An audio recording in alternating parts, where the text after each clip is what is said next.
Hello, everybody. Welcome back to another episode of Vegan Proteins Muscles by Brussels Radio. My name is Danny. And I'm Giacomo. And this is episode 142. All right, everybody. Welcome back.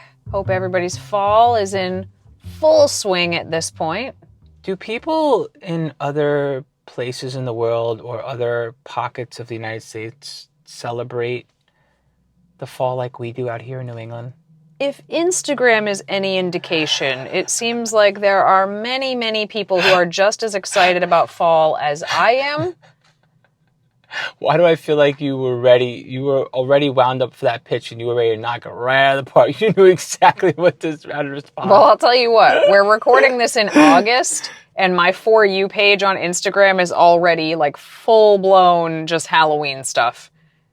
So either they've got my number, which they definitely do, or, I mean, I see thousands of likes on these things. It's not just me. Other people are excited. It's not just me. So what does someone do to celebrate the fall in, say, Alaska? I don't know. I mean, I assume the leaves turn up there also, just probably earlier than they do here. Your love of fall, Danny, it will never cease to amaze me. Okay. I don't know what to make of that, but listen, at least I have stuff I like. So there's that. So for those who do not live in our area, what are the classic fall things to do out here that you may not see in other areas of the country? I see people in LA wearing sweaters and going apple picking. So I don't think it's just, they're sweating buckets in 75 degrees on bright sunny days. So I don't think it's just us. We just have, it just actually feels like fall here. That's all. We do have the spooky vibes. I got to say, some other areas, some other places, they have to sort of orchestrate these things. It's just kind of like baked. I feel like it's kind of a year-round thing too. Yeah, it is definitely baked into New England culture year-round. You're always ready for the fall. Always. Yeah. And I mean, it makes sense, right? Like, this is the oldest part of the country. We've had the most opportunity for ghosts. So that's why they're here, with people who've just been here longer. The houses are older, more likely to be haunted. This just makes sense. It's just science. So. It must be so. Yeah. We should start our own haunted house tour out here. There's a lot of creepy places where we live as well. You've shown me at least half of them. I have done research to see what it takes to get a team to come out to your house and build a haunted house in your backyard so that the neighborhood can enjoy it. How was I not privy to this information? It's out of our budget. It's not going to happen. But I did look it up. So, because that would prevent me from buying more Halloween decor. We could just rent the whole haunted house for the backyard. There's an easy answer to this. Take all the other storage boxes that have other holidays on them, gut them out, and put more Halloween stuff in them, period. We could be actors in the haunted house. I mean, that would be like, that's my ideal. One day, when I don't have to sit in front of a computer all the time, I will get a part-time gig in the fall to be a haunted house actor. I feel like that would be absolutely picture perfect. I could not think of something that you were more suited towards. Yeah, it's the dream one day. In the meanwhile, though, what are we talking about today, Danny? Well, today I wanted to talk about something that I've thought about quite a bit over the years, and some people have kind of, I don't want to say they've given us feedback like, oh, you're too soft, because that's not the feedback that we've gotten, but I think that there are certain styles of coaching that could be considered a lot more quote unquote hardcore than we are. And I think some people might perceive that as a sort of like weakness in our coaching philosophies, or that we're just, letting people skirt by with the bare minimum. And I disagree, but I wanted to I just want to kind of chat about it. This isn't like a science-based episode or anything. This is just about like those kinds of coaching philosophies, that hardcore versus what I think is just actually that we take a much more nuanced approach. But I could see how other people might just perceive that as like, oh, they're a bunch of softies and they don't push their people. Here's my issue with that approach. Maybe taking that no nonsense, no excuse, no frill kind of approach with someone, maybe you get like, I'm just throwing random numbers out, an extra 5% of people to push themselves to do the thing. And they actually do it because you took that approach with them. But for that extra 5% of people that are able to do it because you gave a no BS, like do or die, whatever approach, for that extra 5% that does it, the rest of the people that came to you that weren't going to be able to do it, now, not only were they not going to be able to do it anyway, whether you pushed them like that or whether you took a more nuanced approach, they're going to feel like crap about themselves and they're not going to look for help again, and they're going to have a harder time doing it on their own while they're not looking for help. And that's the issue that I take personally with that kind of approach. You get an extra 5% of people who are otherwise not going to be able to do it, and the other 95% can't do it on their own and feel like crap about the fact that they can't do it on their own and will not reach out for help. And who are we helping here to help that extra 5% with the other 95% suffer? That's my beef. I don't know how you feel about that, but I'm all ears. Well, when I think about that first of all, like what is a hardcore approach? I think a hardcore approach would be like, this is your plan. This is what you eat. These are the lifts you do. This is the time you will do it. This is how much, and you will do it. Like, there are no excuses. You're going to get it done.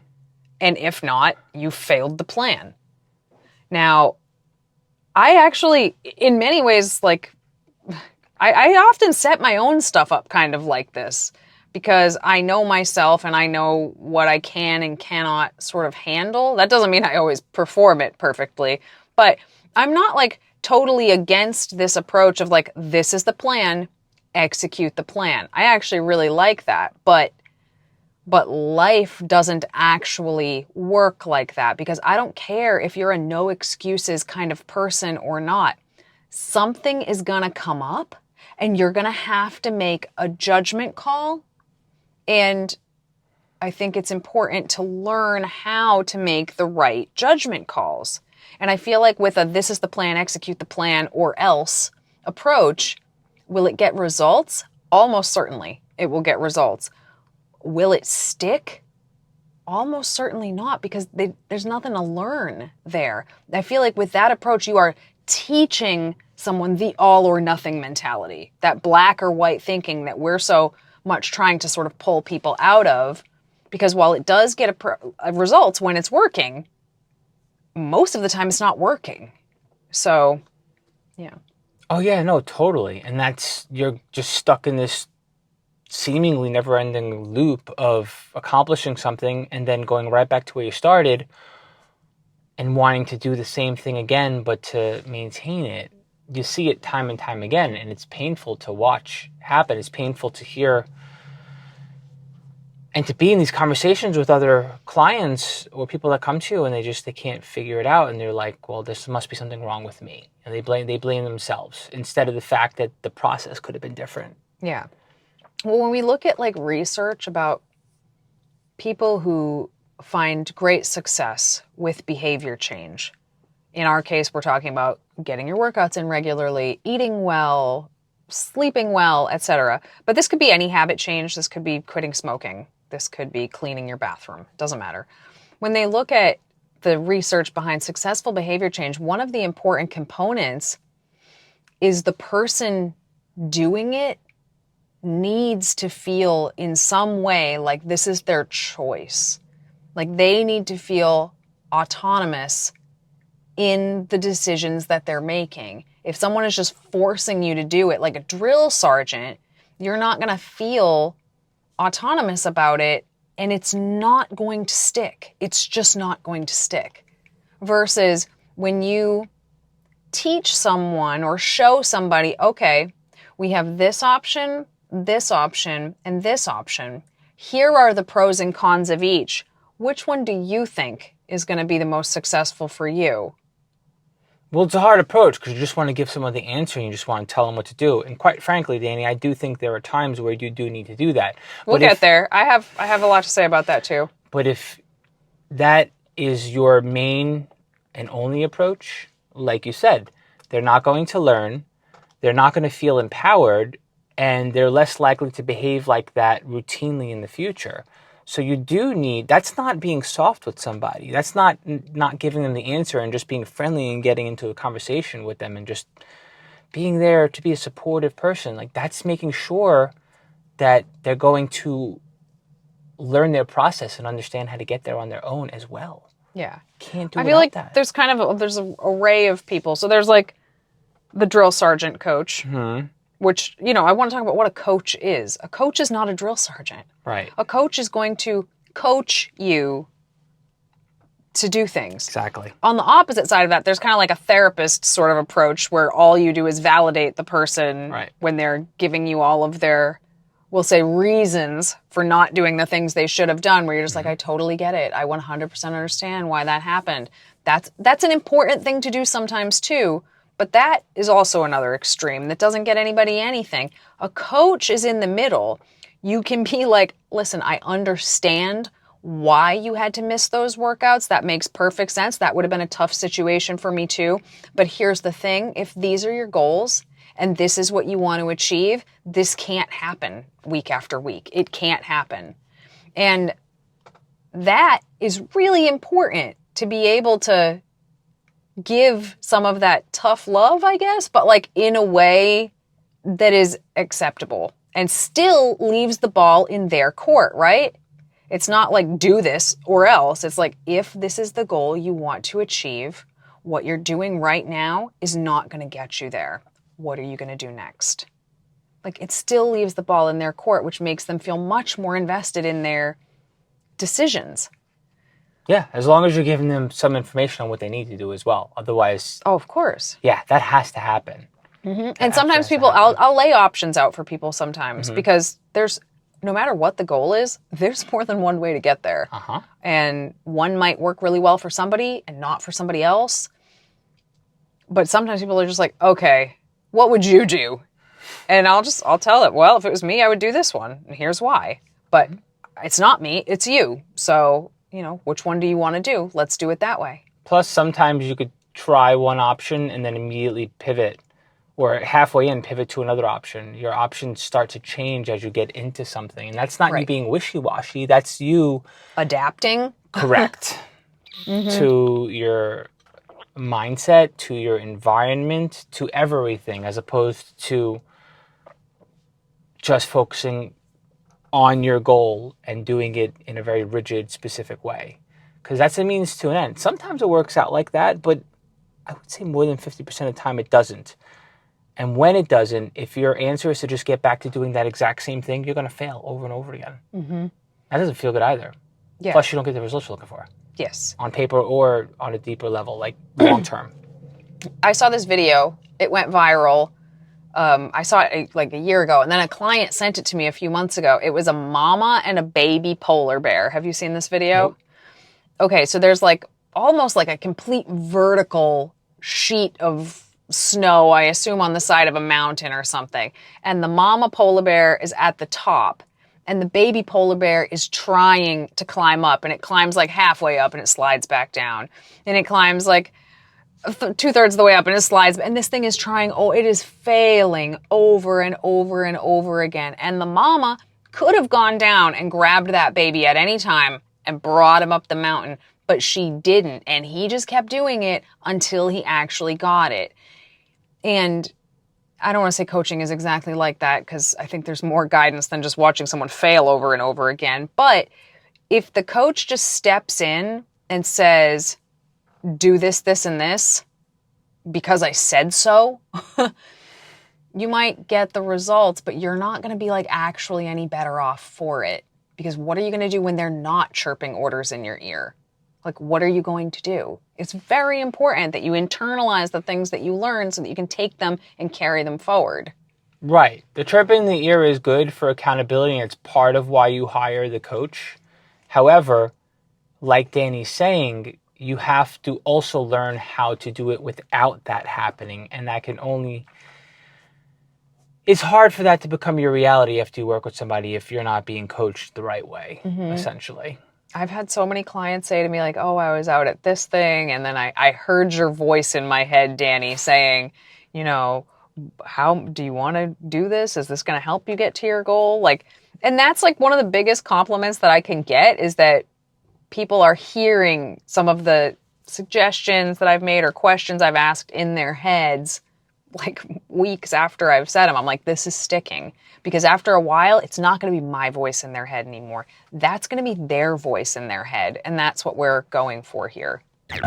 Hey listeners, we hope you've been enjoying this episode and we appreciate your love of all things vegan fitness.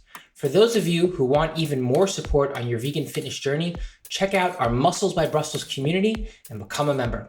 By joining the team, you are one of our exclusive VIPs. As a member, you'll find over 200 macro-friendly, high-protein recipes that can meet any of your meal planning needs. You'll also receive training programs that update monthly. This training has progressive overload built into it, so you can be sure if you're following the program, you are making progress. All of this and more is located inside our Vegan Proteins Members Only app. As a Muscles by Brussels member, you'll unlock bonus courses, challenges, and more every month. You'll also be invited to our live Zoom video calls, which happen 2 times a month, and are absolute gold to those who show up. And if you can't make the calls, don't worry, you have the opportunity to email us whenever you want. You'll receive a video response to all of your questions from one of the coaches here at Vegan Proteins every time you message us. Members also receive 40% off many of our other services. And of course, our private community of like-minded individuals is like no other. Best of all, you can try this membership out for a full month at no cost to you with this special offer for our listeners only, because we appreciate and want to fully support you. Use the link in our show notes to sign up for your free trial today. We hope to see you on our next live coaching call. Absolutely. And you can't learn what your voice in your head is going to need to be after you're working with somebody until you work on that with somebody. That's the whole purpose of having a coach. It's like a temporary voice in your head that is your coach's and eventually becomes your own. And you don't hear your coach's voice anymore. You hear your own. You've literally changed your behavior and your thought process for the future. And that's not being soft. That's not only respecting someone's process, that's helping them get into a better process so that they can get results long term, even if it might look like they're not getting what they want or need to be getting short term. But this is where I kind of get a little, I have mixed feelings about this, because you can build a foundation for somebody and build their mindset up. But if you don't put them in a position where they're doing uncomfortable things that shouldn't be their process long term just to get them results, they ain't gonna buy into it. You do need to find a way to get someone results short term, even if you don't believe it should be their process long term. Yeah, I actually agree with you. This is a strategy I use with some people. I mean, some people come to us and they know they understand it. They understand the pacing of things. But some people come with like some pretty high expectations of what is possible in what amount of time.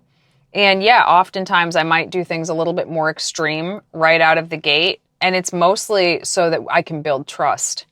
I want them to learn to trust that I do actually know what I'm doing. I do know what I'm talking about. I can set things up in a way that's going to make X, Y, Z happen. But I can also explain to them why, hey, this is going to work, but this might not actually be ideal. What do you think about that? Like, that's an important conversation to have. And, if and when they do sort of stumble on that more extreme path, which I anticipate that they will, then I'm right there to like proverbially catch them and be like, okay, are we ready to try this like a little bit more in a sustainable way? Okay, let's do that then. But to your point earlier, yeah, there absolutely is a time where you do have to push. And I think this is an important thing to say for anybody who, maybe thinks our approach is a little bit too lax or this or that. We have coached hundreds of bodybuilding competitors that have stepped on stage in stage shape. You don't get to do that without being a hard ass sometimes.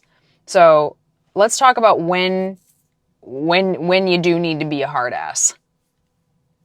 If someone's straight up not adhering to any plan whatsoever and they're disillusioning themselves thinking they're coming to you and they're getting results, you have to shoot them straight and be like, listen, you need to do certain things to get to your goal right now, and you might not like them, and they might not be practical for your lifestyle or long term, but you need to do them right now. And when you put those tools into action, how you use those tools might change in the future, but right now you got to do it this way. Whether it's biting the bullet and tracking macros for 30 days, whether it is eating the same foods and the same meals for like 3 weeks, like something, for example. Because sometimes people give themselves so much flexibility and they feel good about the fact that they have a coach and they have a process and a plan and that their coach is supporting them autonomously. And they don't realize that not only they're not getting results, that their process it's just not there. And you got to bite the bullet and do things that you don't like and that you probably shouldn't be doing long-term, short-term. Or there's a stigma around the tools that you would normally be using in a different way, long-term, short-term. Does that make sense? Not even a little bit. I didn't think so. Can you explain what you're talking about? Tools. Let me slow it down. When I say tools, I mean like just things that are tried and true that work, like tracking macros to the gram, for example. Stuff like that, or eating the same foods for several weeks or for a dieting down phase. That's not how you should do dieting phases 10 years in if you've been doing this for a long time, in my opinion. I think you can. I think you can, to a degree. Weighing and measuring everything is supposed to... Like there's wiggle room, is what I'm trying to say, how you track. But if you're giving yourself wiggle room and it's not working, you got to get back to the tried and true things. As an example. I totally agree. And I think you're right. People, because we talk about flexible dieting and the flexibility of this and the flexibility of that, we do. I mean, I do very much believe in like flexibility needs to be built into a plan. Period. Full stop if it's going to work.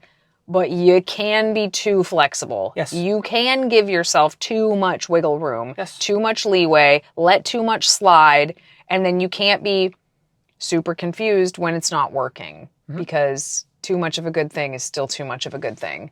And yeah, that is the coach's job to be like, okay, we gotta get our act together a little bit with this thing here, because even though, let's say intuitive eating, even though eating intuitively was working really well for the first few months, it's not working very well right now. So we're going to need to inventory what you're eating for a week and see where we're actually falling. So stuff like that, I agree with you. And I also think that when somebody has a very extreme goal and they are serious about reaching it, and I mean, this could be anybody. It doesn't have to be a competitor, but competitors absolutely fall into this category. If you want to step on stage and compete, we're a team. We're going to come up with a plan together. But at the end of the day, this plan does have to be executed. And the consequence of not executing it is either you're not going to be able to do the show at all, or you're going to go up on stage and not be very proud of what you brought that day. And that is the most devastating consequence of all, in my opinion. So yeah, there is pushing. When it comes to clients that have goals that require pushing, we will push. I have clients in prep right now. They're not loving life at the moment. They are not thrilled with how things are right now because they're not eating as much as they want to. They're doing a bunch of cardio. They're still weight training. Their sleep is like not great, but if this is what they want to do, and mind you, we never push somebody to compete. Never, never, never. But if they want to compete, this is what it's going to take. And anything short of this is not going to get you there. And that's the truth. The problem that I see in the coaching industry is that I see a lot of problems, but one of the problems is I see so many people coaching Joe Schmo who wants to lose 10 pounds like they're trying to step on stage at a bodybuilding show. And it's like, whoa, we need entirely different tools for this person who's just trying to get healthier, fitter, look a little better, and this person that's trying to look like he doesn't have skin. Like, those are different goals. We don't need to coach everybody like a competitive bodybuilder. And knowing where to push, when to pull back. And there are some people who do kind of need to be coached like a competitive bodybuilder. Examples. Somebody that's trying to get ready for their wedding. If they want to look a very specific way for their wedding day, and that's a goal that's very, very important to them, we're going to push. You know, we're not going to break them because weddings already are stressful enough, but we're going to push. Or a photo shoot or whatever. But if somebody's like, their goal is, well, I just want to be able to like play with my kids and not get winded when I go up the stairs. Do I need them weighing their broccoli? No. And here's the thing. When you're pushing them for a particular reason, for a particular goal, you can still take a responsible approach and tell them, listen, this is what we're doing right now. This isn't what you do all the time. Right. And this isn't necessarily what you do for a different goal in the future that is similar to this, but not quite as extreme. You don't have to just stick to the script to get someone somewhere. Don't be afraid, if you're out there and you're a listener and you're coaching someone, to explain that this approach is temporary and it's because of your particular goal. Otherwise, because people wind up getting hooked on whatever their process is, and then they just keep repeating it, no matter what the scenario is. And if you don't teach your clients that this is because of what you're looking to do, as opposed to this is how to do it every time, they're going to hurt themselves in the future. Yeah. Or worse, they're just not going to get what they want. Yeah, I think that explaining the why of how a program is set up, and, you know, when you're working one-on-one with a coach, you shouldn't just be getting a PDF that explains how your program was put together, because holy crap, your program should have been put together very uniquely for you versus the next person versus the next person. You know, the reason that certain exercises were chosen, or certain days that things were scheduled, or why you have high and low macro days, or why you don't have high and low macro days, or do you have a free meal? Are you going to diet break? How frequently are your deloads? Like, why? And you should always be able to ask your coach why, and they should have an answer for you. If it's something that they programmed, they should have a good reason why. So, yeah, I just, you know, sometimes even I hear some of the stuff that we say and I'm like, are we being like too soft? But I think that, you know, right, this is a podcast where we're talking to the widest possible general audience. And I think that our coaching, when we're working one-on-one with clients, depending on who that client is, might sound very, very different to some of the stuff that we say on this podcast. You know, this morning, I was working with a client who's dealing with a good amount of inflammation and tons of cardio because she's training for something. And I recommended, she lives on the beach, I recommended that she go like ice bath herself in the ocean today. That's a pretty wild suggestion, don't you think? Yeah. That is not a suggestion I would make on a podcast. Like, hey guys, here's what you got to do. I know that we're well into fall, but if you could just go jump in the ocean for 5 minutes, how insane would I sound? Yeah, I'm going to need you to do that right now. Whatever you do that. Like jump. Yeah, I get it. But for this particular person, in this particular context, I was like, oh yeah, you live right on the ocean and this is the perfect time of year. How about instead of going and doing an ice bath, just go outside. Just go outside and dunk yourself in the ocean for 5 minutes. And let's see if we can get some of this inflammation down this week. Again, one-on-one coaching is very, very specific is what I'm getting at here. And it can be so unique from person to person, and that's why I love it. I'm never bored. Never bored. Never a dull moment. Mm-hmm. And if anybody out there is interested in that one-on-one coaching, go ahead and go to veganproteins.com and fill out a coaching application right there. Or you can just shoot us an email, coach@veganproteins.com. We would love to set up a call, see if we're a good fit for myself or Giacomo or Alice or Athena. And yeah, we would look forward to hearing from you. All right, moving on to our question and answer segment here. How important is it to avoid foods with added sugars? Like foods that aren't naturally sweet, like breads and tomato sauce and salad dressings with added sugars. How important is it to avoid them? Well, I think that if that makes up the bulk of your carby kind of food, you're missing out on a lot of nutrition. That's the bottom line. It may not be the most unhealthy thing for you in the entire world. I'm sure there are levels of unhealthy food that you can eat. But the fact that your food is devoid of nutrients and it doesn't necessarily digest well, and it's not even necessarily going to be satiating if you're getting in a lot of foods with added sugars, and your energy levels are going to be a little off as a result, then you want to pull it back a little bit. But to like completely remove foods that have added sugar because you want to eat nothing but as healthfully as possible all the time, I think that's a mistake too, because you're going to wind up having a slice of bread here and there. Maybe that's even going to be a staple for you every day, like you want something snacky every day, et cetera, et cetera.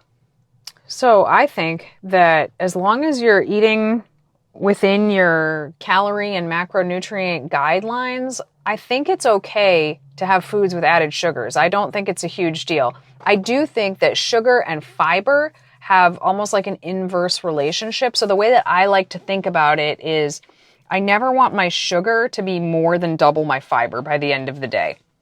But to me, when I think about that, I'm not just thinking about added sugars. I'm also thinking about the sugars that are naturally occurring, such as the sugar in fruit. I love fruit. I could eat so much fruit. And I guess when you're eating a whole fruit, you're also eating fiber. But just to give an idea, I think it's good to be aware of foods that have a lot of added sugars to them, because sometimes you're just like, was that even necessary? Like, could I have gotten something without this and it would have tasted just as good? In which case, like, yeah, sure, why not? But if it's something that you love and enjoy, I think it's okay as long as you're having it in moderation. But my general rule of thumb, which I made up and is kind of arbitrary, but it seems to have worked for me thus far, is I never want my sugar to be more than double my fiber. Fair enough. Danny, what's the difference between leucine and creatine, and which do you think is better? Oh, interesting question. So they are completely different things, 100% different things. What would you even describe creatine as? So leucine is an amino acid. So it's one of the building blocks of protein, and it is probably the most important amino acid for muscle protein synthesis. So leucine is found in lots of foods that are high in protein, even vegan foods, but you can also supplement with it as well. It's going to be found in high amounts in like any vegan protein powder. So I don't necessarily think you have to supplement with leucine. You could if you wanted to, but you don't have to. Creatine is a different kind of sports supplement entirely, where it helps you with your intracellular energy. So we have creatine stores inside of all of our muscle cells, and they're generally not very full, our creatine stores. And since there are no vegan forms of creatine in food, you would have to supplement with it in order to fill those creatine stores. And what having full creatine stores does is it allows you to push a little bit harder in the first 30 seconds of work. So most sets are around 30 seconds. So it will allow you to either lift a little bit more weight or get a couple of extra reps. And all of this compounded over time will equal having better muscle gains. Creatine is also like the most studied sports supplement in the history of ever, and it's very, very safe. You only need about a teaspoon of it every single day. Creatine monohydrate is vegan. To me, if I had to pick between those two supplements, creatine all the way, because I feel like I get lots of leucine from food. But you could also take a BCAA or an EAA if you were worried about your leucine intake. It's worth noting that you're not going to get an adequate amount of dietary creatine no matter what you're eating at all. Yes, that is worth noting that even, if vegans are not the ones that have kept creatine on the shelves for the last 50 years. That's meat eaters. So even people who do consume meat, eggs, dairy, fish, they are eating creatine, but still not as much as you would get taking a supplement. You'd have to have a stupid amount of animal meat to get your creatine stores saturated to the point where you'd have a lot of other problems before your creatine stores are saturated. Yeah, totally. That's a very good point. So yeah, I think they're both great, but they're very, very different things. All right, everybody, thanks so much for tuning in to another episode of Vegan Proteins Muscles by Brussels Radio. Stay in touch with us at Vegan Proteins, at Muscles by Brussels on the socials. Hit the contact button on veganproteins.com and you will get a human response from one of us. Once again, my name is Giacomo. And I'm Danny. We'll talk to you soon.